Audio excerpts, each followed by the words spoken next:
حضرات سامعین کرام، آئیے ایک بار پھر اسی شیش محل میں داخل ہوتے ہیں جس سے تھوڑی دیر پہلے نکل کر آئے تھے۔ اب میں عظمت صحابہ کے عنوان پر دعوت خطابت دے رہا ہوں ایک ایسی شخصیت کو جو اپنی مثال آپ ہیں، جن سے میری مراد مولوی محمد سہیل سلمہ ہیں۔ زباں پر مومنوں کی جب بھی ذکر تاجدار آئے، زباں پر مومنوں کی جب بھی ذکر تاجدار آئے، اس کے بعد لازم ہے کہ ذکر چار یار آئے۔ ابو بکر و عمر، عثمان و حیدر با وفا جب ہوں، ابو بکر و عمر، عثمان و حیدر با وفا جب ہوں، تو کیوں کرنا باغ مصطفیٰ میں پھر بہار آئے۔ عزیزم مائک پر۔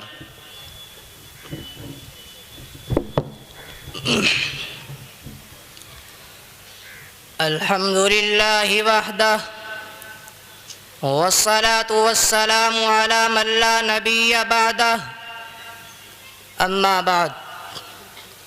فاعوذ باللہ من الشیطان الرجیم، بسم اللہ الرحمن الرحیم۔ رحماء بینہم تراہم رکعا سجدا یبتغون فضلا من اللہ ورضوانا سیماہم فی وجوہہم من اثر السجود۔ صدق اللہ العظیم۔ معزز علماء کرام و محترم سامعین عظام، آج میں اپنی ناقص معلومات اور حقیر زبان کے ساتھ ان مقدس انسانوں کا تذکرہ کرنا چاہتا ہوں جن کے ذکر خیر سے برکتیں نازل ہوتی ہیں، جن کے تذکرے سے ایمان بڑھتا ہے، قربانی کے جذبات انگڑائیاں لیتے ہیں، جن کی محبت اہل ایمان کا قیمتی سرمایہ ہے، جن سے بغض و عداوت کافروں کا شیوا ہے، جن کی قربانیوں کے صدقے ہمیں محبت رسول ملی، غلامی رسول ملی، سنت رسول ملی، اطاعت رسول ملی، ایمان ملا، رحمان ملا، قرآن ملا، نماز، روزہ، زکوٰۃ، حج اور جہاد جیسے فرائض ملے، زندگی کا منشور ملا، معاشرت، معیشت اور سیاست کا دستور ملا، جن کی نشانیاں رب کریم نے بتائی ہیں کہ وہ کافروں کے مقابلے میں سخت ہیں، آپس میں مہربان ہیں۔ اے مخاطب، تو ان کو دیکھے گا کبھی رکوع کر رہے ہیں، کبھی سجدہ کر رہے ہیں، اللہ تعالیٰ کی رضامندی اور اس کی جستجو میں لگے ہیں، ان کے آثار بوجہ تاثیر سجدہ ان کے چہروں پر نمایاں ہیں۔ سورہ حشر میں اعلان فرمایا، اولئک ھم الصادقون، وہی لوگ سچے ہیں۔ سورہ مجادلہ میں انہیں حزب اللہ قرار دیا اور فرمایا، اولئک حزب اللہ الا ان حزب اللہ ھم المفلحون، کہ وہی وہ لوگ ہیں جو اللہ کی جماعت ہیں، اور سن لو بے شک اللہ کی جماعت کامیاب ہے۔ برادران ملت، اصل مومن تو وہی تھے۔ حقیقت یہ ہے کہ قرآن کریم کے اندر مومنین کی جتنی خصوصیات، صفات اور اخلاق حمیدہ بیان کیے گئے ہیں، جتنی بشارتیں اور عظمتیں ذکر کی گئی ہیں، وہ سب سے پہلے صحابہ کے لیے ثابت ہوں گی، باقی بعد میں کسی اور کے لیے ثابت ہوں گی۔ اگر قرآن یہ بتلاتا ہے کہ مومن سچے ہیں، نیکوکار ہیں، مومنین کے ساتھ اللہ ہے، مومنین کے لیے اجر کریم ہے، اجر کبیر ہے، اجر عظیم ہے، مومنین پر اللہ کی رحمت ہے، اللہ کی ہدایت ہے، جنت ہے، مغفرت ہے، عزت ہے، بشارت ہے، مومنین اللہ کے بندے ہیں، وہ آپس میں بھائی بھائی ہیں، اللہ کی جماعت ہے۔ تو یہ ساری صفاتیں کسی عالم کے لیے بعد میں، کسی محدث کے لیے، مجاہد، مفسر، عابد اور زاہد کے لیے بعد میں ثابت ہوں گی، سب سے پہلے صحابہ کے لیے ثابت ہوں گی، کیونکہ صحابہ ہی اصل مومن ہیں، باقی سب بعد میں مومن ہیں۔ بلکہ صاف بات تو یہ ہے کہ اگر صحابہ مومن نہیں تو کوئی بھی مومن نہیں۔ محترم حضرات، میں انتہائی اختصار کے ساتھ مستند تاریخ اور واقعات کی روشنی میں اس سوال کا جواب عرض کروں گا کہ صحابہ کون تھے۔ اس سوال کا سیدھا سا جواب تو یہ ہے کہ وہ مومنون سابقون تھے، مسلمون اولون تھے،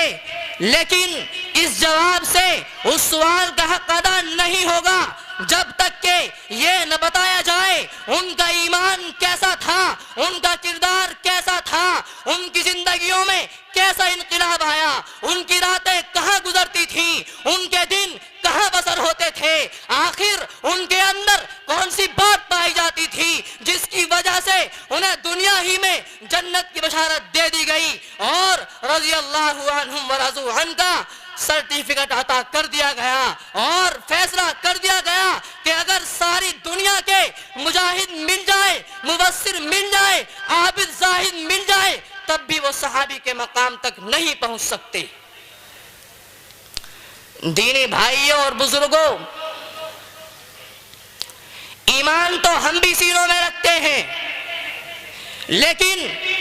صحابہ کے ایمان کی بات ہی کچھ اور تھی۔ ہم نے ایمان کی خاطر کوئی قربانی نہیں دی، مسلمان گھرانے میں پیدا ہو گئے، مسلمانوں والا نام رکھ دیا گیا، ہم مسلمان ہو گئے، ہمارے معاشرے کے اندر مسلمان کہلوانا، مسلمان ہونا مشکل نہیں، لیکن ان صحابہ نے جس دور میں ایمان قبول کیا اس وقت میں ایمان قبول کرنا موت کو، مصیبتوں کو، تکلیفوں کو دعوت دینا تھا، لیکن ان جانثاروں نے ان سب کو دیکھتے ہوئے، جانتے اور بوجھتے ہوئے رسول صلی اللہ علیہ وسلم کا ڈنکے کی چوٹ پر ساتھ دیا۔ معاف کیجئے گا، میں تو کبھی کبھی سوچتا ہوں کہ اگر ہم کو نبی علیہ السلام کا زمانہ مبارکہ نصیب ہوتا تو ہمارا کیا ہوتا؟ کون ایسا مسلمان ہے جس کے دل میں یہ حسرت نہ اٹھتی ہے کہ اے کاش میں نے سرور کائنات کے منور، مقدس، مطہر، حسین اور جمیل سراپا کی زیارت کی ہوتی، مگر جب اپنی کمزوری کی طرف نظر جاتی ہے تو ان مصائب کے سامنے، ان مشکلات کے سامنے ڈٹا رہنا بڑا مشکل معلوم ہوتا ہے، لیکن ان جانثاروں نے ان تمام مظالم کو، ان تمام مصائب کو برداشت کیا اور اس کے باوجود ان کی قوت ایمانیہ میں اضمحلال واقع نہیں ہوا۔ برادران عزیز، صحابہ کرام نے ایمان کی خاطر صرف جسمانی تکلیفوں کو ہی برداشت نہیں کیا بلکہ تعلقات کی بھی قربانی دینی پڑی، بہن بھائی چھوڑنے پڑے، ماں باپ نے منہ موڑ لیے، بیوی بچے روٹھ گئے، لیکن ان جانثاروں کے قدم پیچھے نہ ہٹے۔ حالانکہ انسان کا مزاج کچھ ایسا ہے کہ وہ بھوک کو، پیاس کو، فقر کو برداشت کر سکتا ہے، لیکن جن سے خون کے، نسل کے، نسب کے رشتے ہیں ان کو توڑنا برداشت نہیں کرتا۔ لیکن ان جانثاروں نے اس دین کی خاطر، اس ایمان کی خاطر، رسول صلی اللہ علیہ وسلم کی خاطر تمام کی قربانی دے دی، اور یہی نہیں بلکہ جن سے خون کے، نسل کے، نسب کے رشتے تھے ان لوگوں نے اپنے ہاتھوں کوڑے مارے، تن تک کے کپڑے چھین لیے، پیروں میں زنجیریں ڈال دی، کھانا پینا بند کر دیا۔ ذرا سوچئے، جب باپ کوڑے مارتا ہوگا، بھائی کپڑے چھین کر کہتا ہوگا جا محمد سے مانگ لے، جا محمد سے لے لے، تو دل پر کیا گزرتی ہوگی؟ اپنوں کے دیے ہوئے زخموں کا درد کچھ سوا ہوتا ہے۔ عزیز دوستو، میں نے صحابہ کرام کی سیرت کی چند مثالیں آپ کے سامنے پیش کی، جس سے آپ نے اس سوال کا جواب یہ جان لیا ہوگا کہ صحابہ کون تھے، ان کی سیرت کیسی تھی، ان کا کردار کیسا تھا، ان کی راتیں کہاں گزرتی تھیں، ان کے دن کہاں بسر ہوتے تھے، انہوں نے اس دین کی خاطر کیا کیا قربانیاں دیں۔ آپ صحابہ کی ایک ایک ادا کو دیکھیے، ان کی زندگی کے نشیب و فراز کو دیکھیے، ہجرت کے عمل کو دیکھیے، پتھروں کے نیچے لیٹتے ہوئے دیکھیے، مکے کی گلیوں میں گھسیٹتے اور پھرتے ہوئے دیکھیے، اور پھر فیصلہ کیجئے کہ کیا کوئی آقا، کوئی استاذ ایسا گزرا ہے جس کے شاگرد ایسے باکمال ہوں، ایسے جانثار ہوں، جنہوں نے اس دین کی خاطر تمام قربانیوں کو برداشت کیا۔ آپ پوری تاریخ انسانی پڑھ لیجئے، ملکوں پھر جائیے، لیکن آپ میرے آقا کے غلاموں جیسا نہیں پا سکتے۔ وہ تو اپنی مثال آپ ہیں۔ بزرگوں اور دوستوں، جب یہ بات ثابت ہو گئی کہ وہ مؤمنون سابقون تھے، مسلمون اولون تھے، اللہ کے لاڈلے تھے، رسول خدا کے محبوب تھے، تو کیا آپ کا ضمیر آپ کے لیے اس بات کو جائز قرار دیتا ہے کہ ایسے پکوں کو،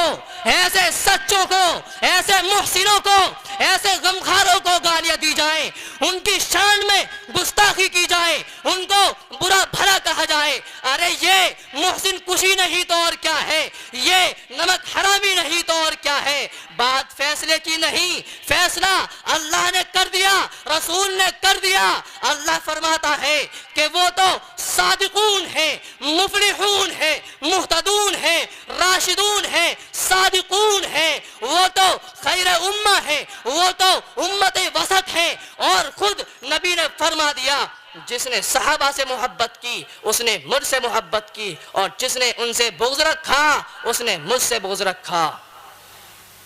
اے لوگو، صحابہ کی شان میں گستاخی مت کرو۔ صحابہ کی شان میں گستاخی کرنا، ان کو برا بھلا کہنا، ان پر تنقید کرنا عین گمراہی ہے، جس کو کسی شاعر نے کہا ہے نہ کر توہین پیغمبر، نہ کر توہین پیغمبر، نہ بن شاتم صحابہ کا، اسی سے کفر پھیلے گا، یہی ہے کفر کے آلے۔ آؤ ہم سب مل کر عہد کریں کہ ہم صحابہ کی مقدس روحوں کو ٹھیس نہیں پہنچائیں گے۔ الہ العالمین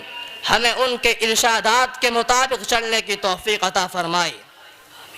وآخر دعوانا ان الحمدللہ رب العالمین۔ IA Kuch Saikin